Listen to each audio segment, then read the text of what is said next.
Salam mahabbah, salam sejahtera, istri, anak-anak, cucu, menantu. Mudah-mudahan semua dalam keadaan sehat. Kita terus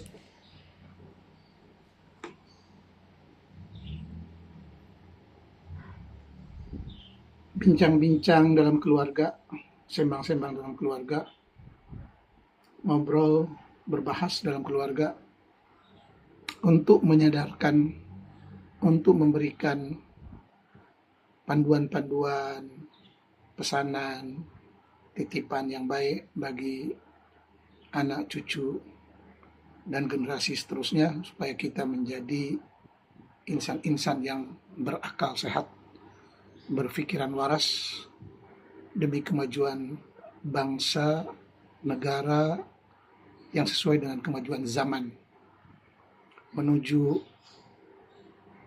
bangsa yang beradab, maju, bersaing di dunia yang begini terbuka di zaman IT, di zaman internet.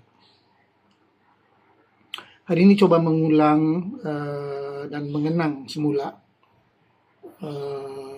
pengalaman belajar tidak formal di Mekah dan Madinah pada sekitar tahun 1975 sampai tahun 80-an lah, ataupun 90-an.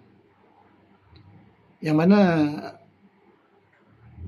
sewaktu saya sampai ke Mekah pada tahun 1975, dan ceritanya panjang, diringkaskan aja. Di situ ada dua sistem pendidikan, formal dan non formal, resmi dan tidak resmi. Sudah tentu pendidikan yang resmi ini kebanyakannya untuk warga tempatan, anak pribumi Saudi. Anak pribumi Saudi. Walaupun pribumi Saudi sendiri di Mekah itu bermacam-macam. Beda dengan di Riyadh. Di Riyadh kelihatan Saudi itu sangat kental, walaupun ada bangsa-bangsa lain juga. Seperti dari keturunan Arab Palestina, Arab Irak, Arab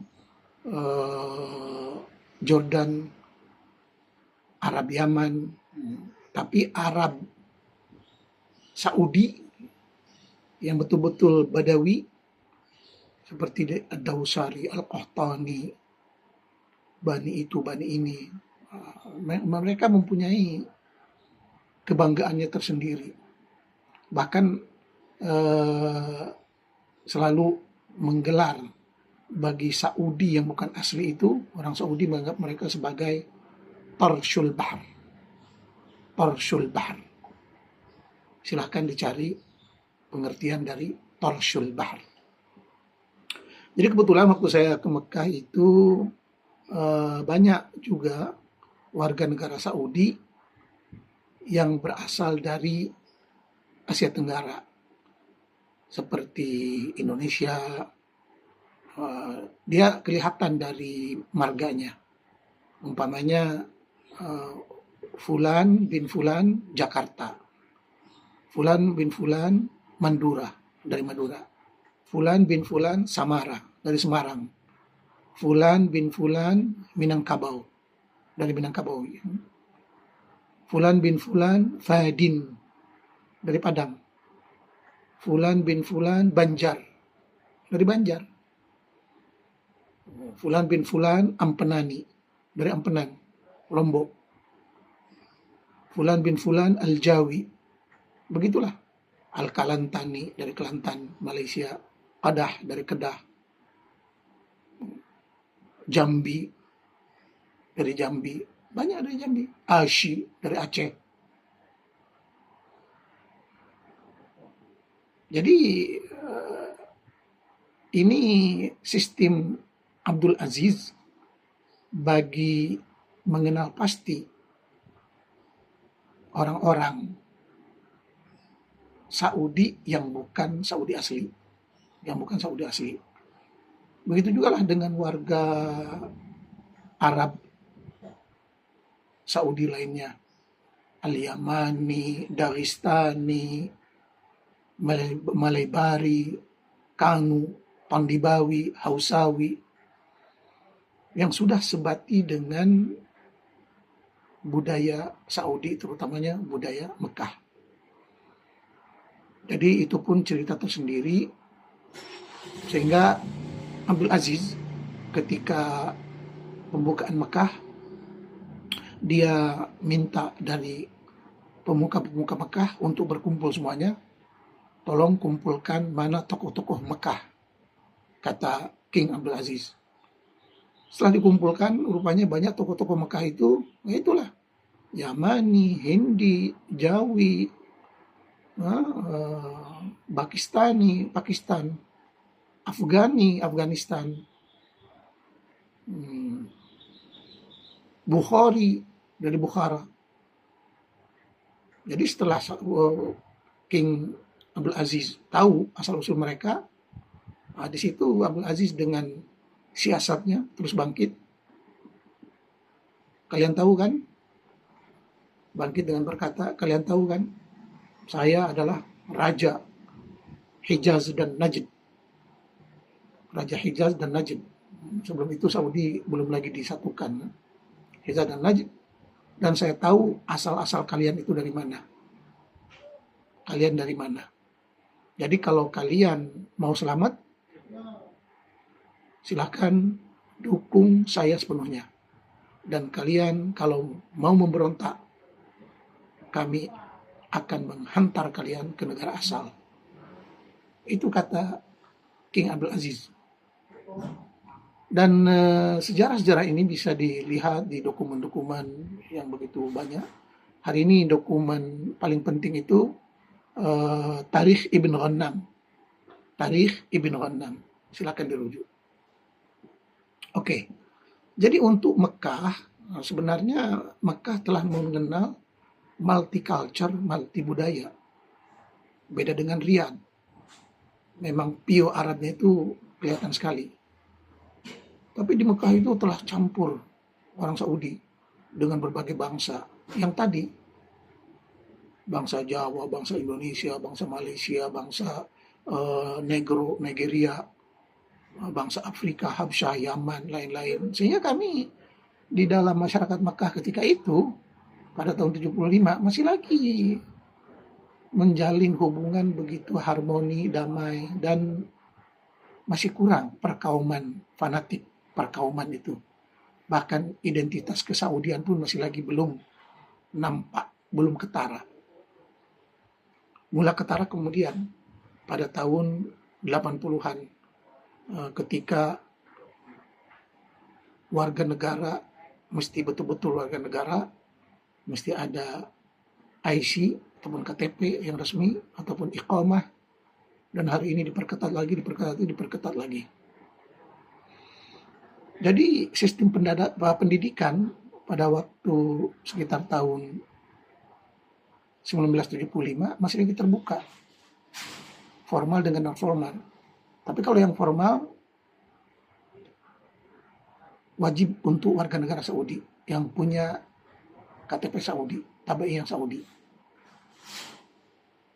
Arab Saudi, baik itu Arab yang pure Saudi, yang betul-betul pure, ataupun Arab jadi-jadian, ataupun muallad dipanggil. Oke. Arab asal Jawa, Arab Saudi, Yaman, Arab Saudi, Pakistan, Arab Saudi, Afghanistan, dan lain-lain. Dan itu bagi mereka yang punya tabi'iyah, KTP resmi. Tapi keturunannya masih lagi jelas di situ.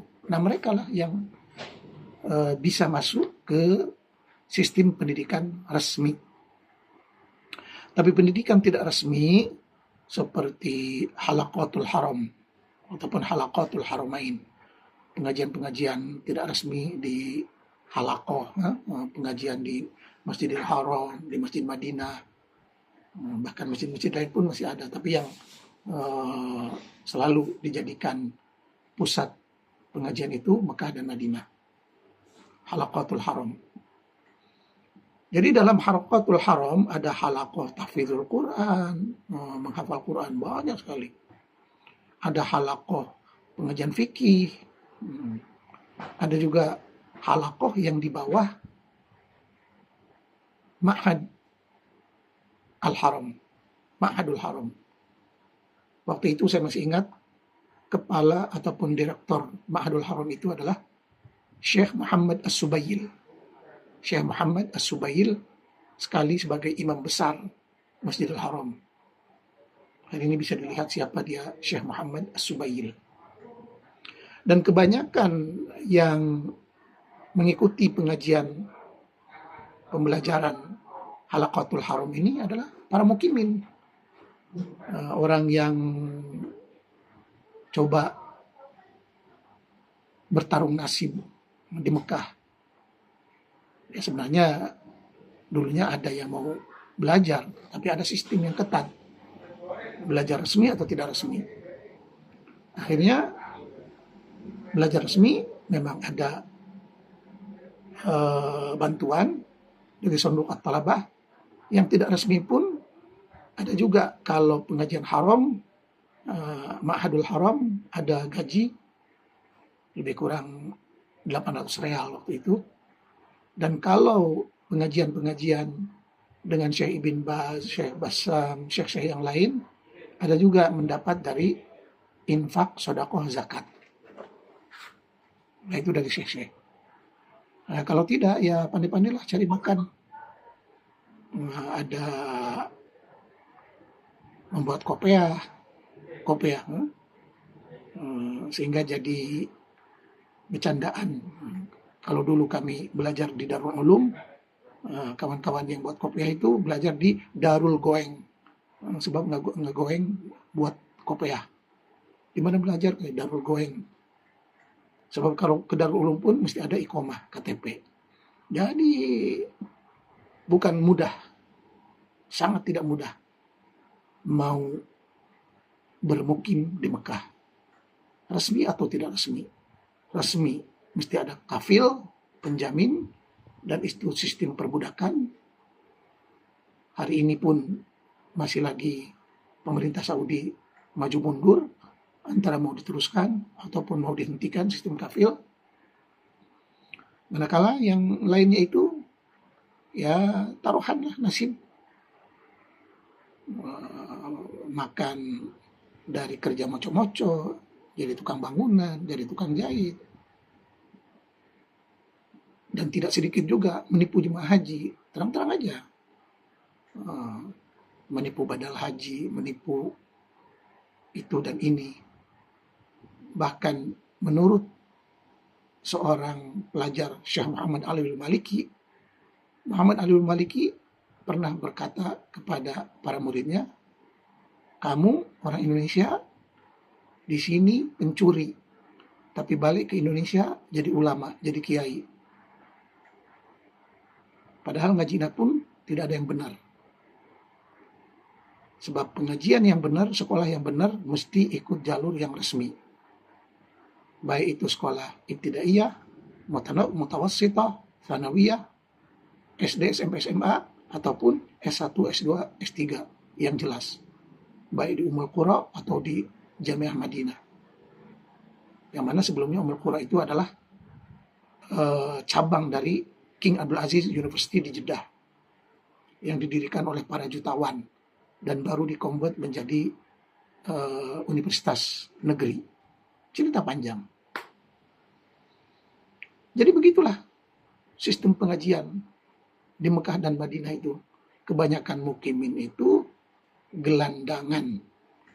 Cuman gelandangan di Ka'bah, gelandangan di Masjidil Haram. Yang disebut oleh ulama tadi kebanyakannya haramiyah, tapi balik ke Indonesia jadi kiai besar. Padahal hari ini kelayakan kualifikasi seorang kiai, seorang sarjana mesti ditentukan dengan ijazah yang jelas. Nah ini kita. Dan kiai-kiai ulama-ulama jadi-jadian inilah yang merajalela apabila balik ke Indonesia atau balik ke India atau balik ke Pakistan atau balik ke Bukhara dan tempat-tempat negara Islam yang lainnya. Akhirnya kalau tidak dapat kedudukan dalam masyarakat atau dalam pemerintah, maka jadilah teroris dengan menggunakan dalil-dalil Quran dengan pemahaman yang sempit. Ini mesti kita bersih-bersihkan dari sekarang. Mau maju, ikut sistem pendidikan yang formal, yang jelas. Dan kita di Indonesia, dari pesantren, dari sekolah agama, dari IAIN, bahkan sekarang sudah jadi universitas negeri, kurikulum tentang pendidikan Islam, kajian Islam, peradaban Islam mesti dirombak habis-habisan sesuai dengan budaya Indonesia, sesuai dengan budaya Nusantara. Sebab Muhammad bin Salman dan juga kerajaan Saudi pada 20 tahun terakhir telah membuat semakan kajian semula, tinjauan semula terhadap semua kurikulum, semua konten pendidikan Islam dari TK, SD, SMP, SMA sampai ke universitas. Hadis Quran yang bengis, yang kejam dibuang dan menonjolkan ayat-ayat yang lebih tasamuh, berdamai, harmoni, sejahtera, dan hidup aman damai. Hidup aman damai untuk dunia sejagat. Ini kenyataan sekarang. Kita masih lagi banyak PR yang mesti kita lakukan. Jadi melihat kepada pelajar-pelajar, terutama di kalangan mukimin, dari semua bangsa, mukimin Indonesia, mukimin Yaman, mukimin Bangladesh, mukimin yang lain-lain, mereka hatinya begitu setia terhadap Islam. Tapi rupanya Saudi bukan lagi negara Islam, tapi negara sekuler yang mengamalkan sistem modern. Akhirnya para mukimin ini terlantar dan hanya mengikut pengajian-pengajian informal. Sebab susah mau mengikut pengajian formal. Masuk ke Sholaitiyah pun, Sholaitiyah sekolah SD sampai SMA yang menampung para mukimin juga mesti ada paspor yang sah dan mesti ada iqomah, KTP ataupun IC. Begitu juga dengan Darul Ulum.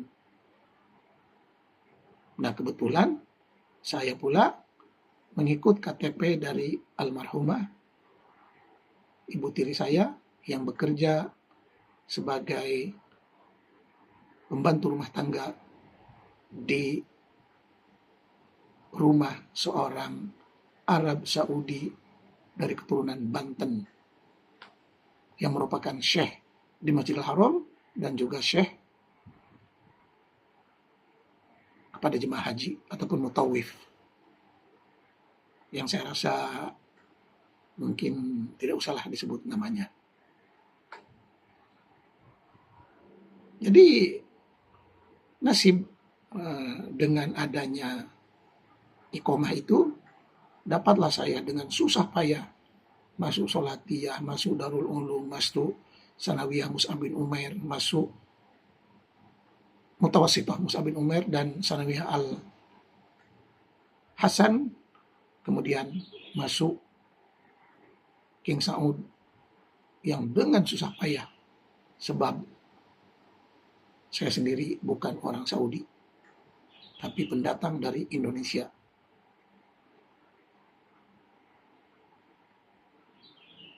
Yang mana saya pun berpikir lagi, kenapa ayah begitu berani membawa keluarganya ke Saudi demi mengadu nasib, padahal di Indonesia pun cukup makan, cukup hidup, ada 3 rumah, bahkan 4, di Tasik, di Bogor, di Tangerang, di Karawang, yang semuanya ada pendapatan dari dagang, dari pertanian, tapi nekat pergi ke Mekah karena dipujuk, dirayu oleh kawannya, oleh sahabatnya untuk merubah nasib.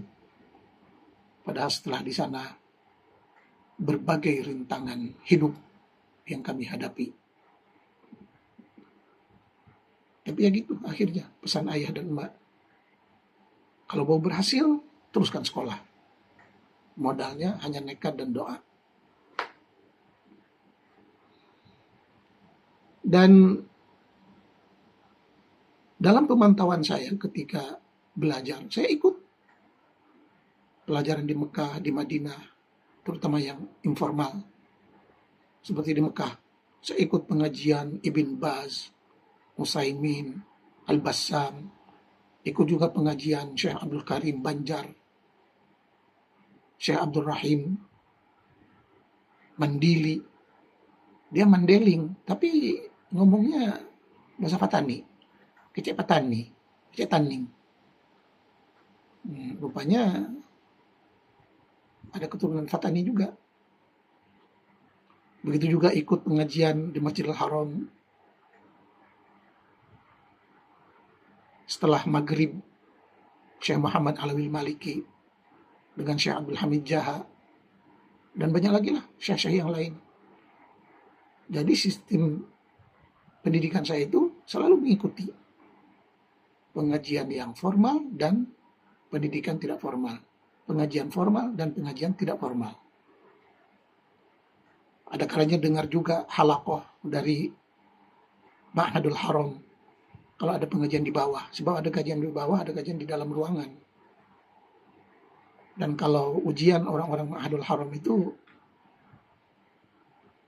di pelataran masjid secara terbuka. Saya masuk pun belum cukup umur katanya. Jadi kadang ikut juga lah pengajian As-Subail. Begitu juga dengan pengajian, ada satu pengajian tuh hanya dalam bahasa Urdu. Tapi guru itu kadang mengajar juga di Solatiyah. Dan kebanyakan pengajian-pengajian informal di Masjidil Haram itu diikuti oleh para mukimin dari seluruh bangsa. Indonesia, Malaysia, Indonesia yang paling banyak. Terutama kawan-kawan dari Banjar, dari Ampenan, Lombok, dari Madura, dari Jawa, Surabaya ada juga, Ponorogo ada juga. Saya lah dari Sunda. Yang mana kadang cari kawan-kawan dari Sunda seumuran dengan saya agak susah juga. So, kadang orang Sunda kalau sudah datang itu ke Mekah dan dapat pekerjaan, dia terus bekerja. Entah sebagai tukang jahit, ataupun pergi ke Jeddah, bekerja di Jeddah. Dengan cara ilegal juga. Ada juga kebanyakannya kerja supir. Kalau yang perempuan pembantu. Ya itulah, kalau supir dengan pembantu, kalau mau ngaji itu mesti ada izin dari kafil. Maka hari ini sudah jauh. Sebab kita kalau mau ngaji mudah saja, ada YouTube, ada Facebook, semuanya ada HP. Tapi itu pada zaman saya. Jadi yang mengaji di Halaqatul Haram Makkah dan Madinah itu orang asing kebanyakannya. Bahkan mengaji itu sendiri niatnya lebih banyak kalau bisa dapat bantuan tunjangan, infak, sedekah, zakat. Bahkan ada juga kajian-kajian kalau ada dosen ataupun pensyarah di Ummul Qura, dia buka pengajian juga di rumah. Nah, kami datang juga. Sebab kadang pengajian syekh itu di akhir pengajian suka ada jamuan. Jamuan dari infak sedekah juga, dari orang-orang kaya. Begitulah. bertarung hidup di Mekah. Pada waktu pengaruh ajaran Wahabi masih lagi nyaman, aman, damai, semua pengajian dari berbagai mazhab dibolehkan di Mekah dan Madinah. Tapi apabila ajaran Wahabi makin merajalela, padahal ajaran Wahabi itu sendiri dari fikih Hambali dan dari pahaman Ibnu Taimiyah,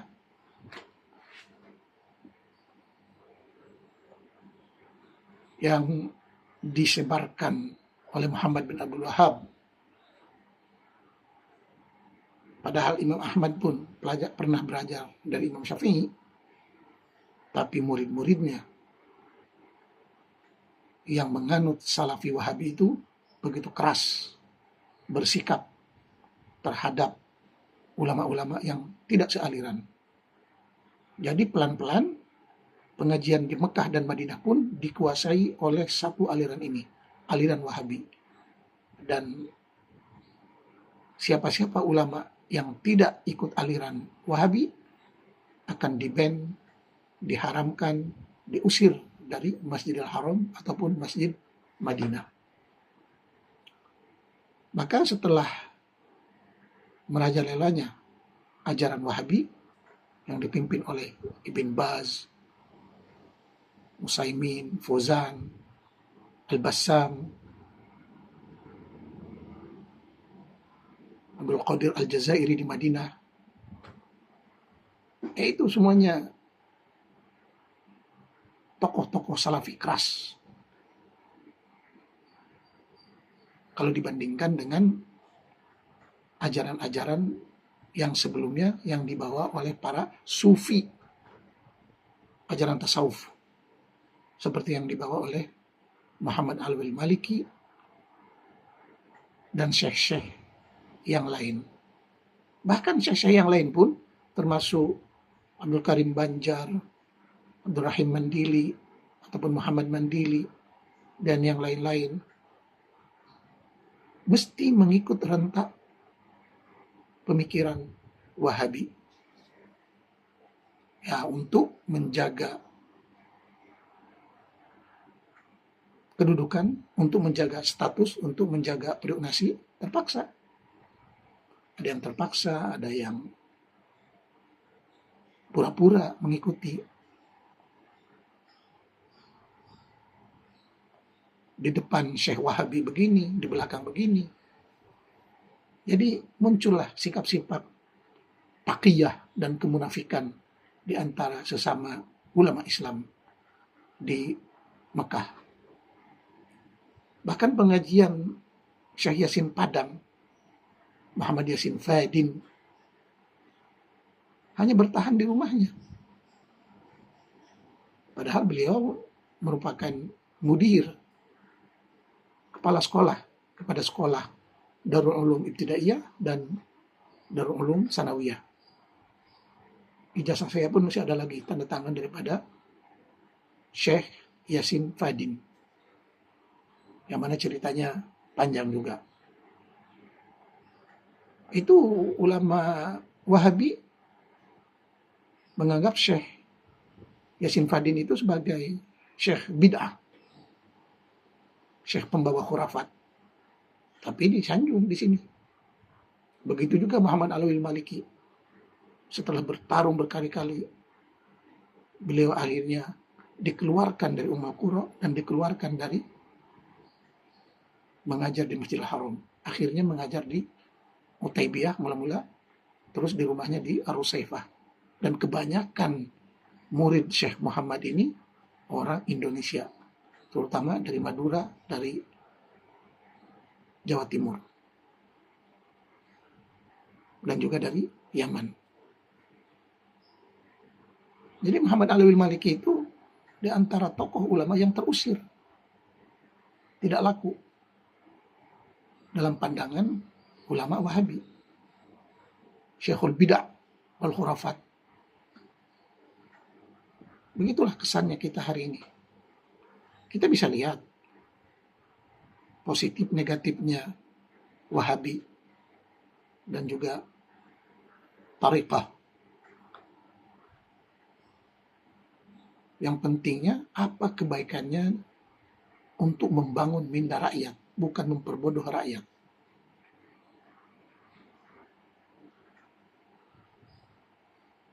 Jadi Salafiyah terus dengan merajalela mereka berkuasa, ditambah lagi dengan sokongan kerajaan Arab Saudi. Rupanya diketahui kemudian bahwa Amerika meminta direct dari Saudi supaya menyemarakkan ajaran Salafiyah dan gerakan jihad perang suci untuk menghadapi kekuatan Uni Soviet di Afghanistan. Ini kajian. Maka dengan gencarnya pahaman Salafiyah ini menguar-uarkan jihad. Saya masih ingat lagi pada tahun 80-an, setiap masjid jihad, sumbangan itu dan ini. Semuanya disalurkan ke Afghanistan. Walaupun ada juga calo-calo yang memotong dana itu. Tapi setelah Uni Soviet tumbang, maka para jihadi-jihadi, para salafi-salafi, tokoh-tokohnya dari Usama bin Laden, Abdullah Azzam, itu dan ini, mereka akhirnya tidak rukun juga, tidak nyaman juga sesama mereka, tidak damai juga sesama mereka. Akhirnya yang diperebutkan tetap duit, sumbangan, harta, dana, yang membawa kepada terbunuhnya Abdullah Azzam, yang merupakan seorang profesor berasal dari Palestina, dan kumpulan Usama bin Laden, kumpulan tokoh-tokoh pejuang Afghanistan dan lain-lain.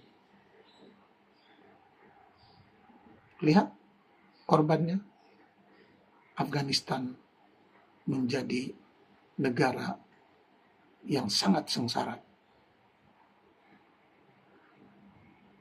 dari tindakan Salafiyah yang tidak pandai, tidak cerdik bermain politik di dunia global. Padahal mereka hanyalah tumbal kepada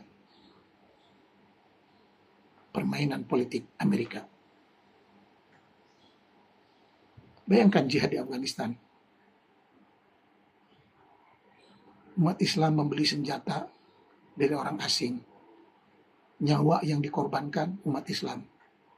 Yang diuntungkan Amerika. Padahal nyawa itu begitu mahal. Tidak ada gantinya. Tapi pemahaman yang picik menyebabkan nyawa dalam pemikiran umat Islam yang mabuk agama tidak ada harganya. Inilah pengajian yang tidak formal. Inilah korban pengajian yang tidak formal. Inilah korban ajaran-ajaran yang liar, yang tidak dibimbing, yang tidak dididik oleh sistem akademik, sistem kurikulum yang jelas.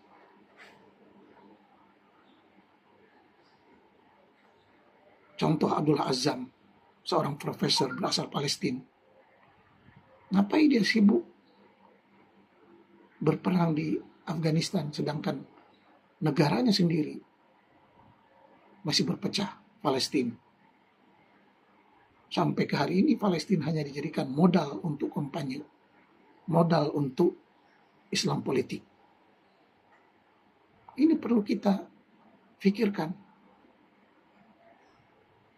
nyawa manusia, kehormatan manusia, kemuliaan manusia.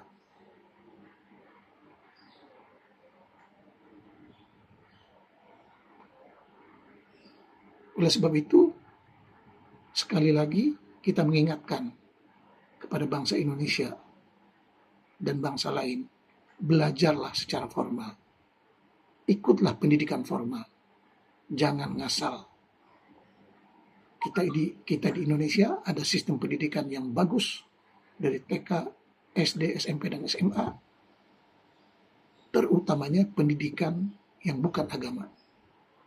Sebab pendidikan agama, terutama agama Islam, telah dirasuki, dicemari oleh pahaman-pahaman Islam radikal, pahaman-pahaman Islam salafi yang telah merusak minda bangsa, telah merusak jiwa raga bangsa Indonesia yang tercabut dari akal jati dirinya.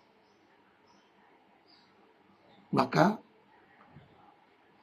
menjadi PR Kementerian Kebudayaan, Kementerian Pendidikan, Kementerian Agama untuk membenahi kurikulum pendidikan agama, pengajian agama yang sesuai dengan budaya lokal, budaya Indonesia. Toh Islam itu sendiri hanya untuk Arab Quraisy. Tidak ada kaitan dengan bangsa lain. Inna anzalnahu hukman Arabiyyan. Kami turunkan undang-undang ini, undang-undang Arab. Inna anzalnahu Qur'anan Arabiyyan. Kami turunkan Quran ini dalam bahasa Arab. Bahasa itu jiwa. Dalam bahasa ada jiwa, ada budaya, ada aspirasi, ada kearifan lokal. Dan semua agama lahir dari lingkungannya. Oleh sebab itu terus berubah. Nah kita di Indonesia pun, baik agama Islam, agama Kristen, Katolik, Hindu, Buddha, Konghucu, dan lain-lain, perlu dirubah mengikut acuan, mengikut cita rasa, mengikut kearifan lokal budaya Indonesia. Tidak salah. Ini sesuai dengan perkembangan zaman. Yang penting semua pemeluk agama ini rukun, aman, nyaman, damai, bekerja sama, berkasih sayang untuk memajukan Indonesia dalam semua bidang. Pendidikan, kebudayaan, politik, olahraga, ekonomi, pertanian, peternakan, nelayan, industri, lain-lain.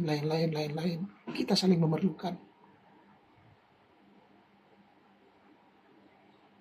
Tidak perlu jago-jagoan, boikot itu, boikot ini.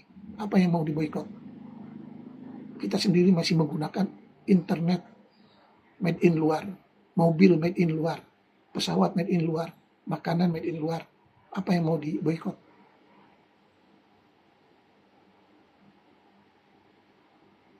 Bahkan Quran itu sendiri merupakan produk Yahudi. Ini kajian.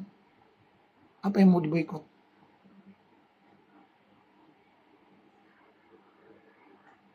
Dan kalau mau menerima naturalisasi pemain bola, semuanya begitu sukaria, kenapa tidak mau menerima naturalisasi, ataupun dalam bahasa Arab dipanggil at-tatbi', naturalisasi,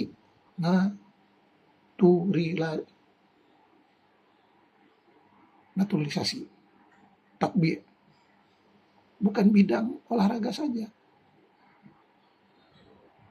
ekonomi, industri, pertanian. Kita perlu pakar-pakar dari luar yang jauh lebih hebat, jauh lebih handal, jauh lebih maju, untuk sama-sama mengolah kekayaan Indonesia yang super kaya. Supaya kita betul-betul hidup di dalam surga Indonesia ini. Jadi mari kita bukakan minda pikiran kita dengan mengikuti sistem pendidikan yang formal. Sebab sistem pendidikan yang tidak formal akan menghasilkan manusia-manusia tidak normal. Walaupun mengaku dia normal, padahal tidak normal. SDM, sumber daya manusia, adalah aset yang penting. Jangan kita bersikap acuh tak acuh, tidak peduli, tidak. Sebab Anda itu saya itu Anda. Mereka itu yang tidak bernasib baik adalah saya itu adalah mereka. Kita ini manusia, satu. Itu pesanan persatuan Indonesia dalam Pancasila yang mesti diwujudkan.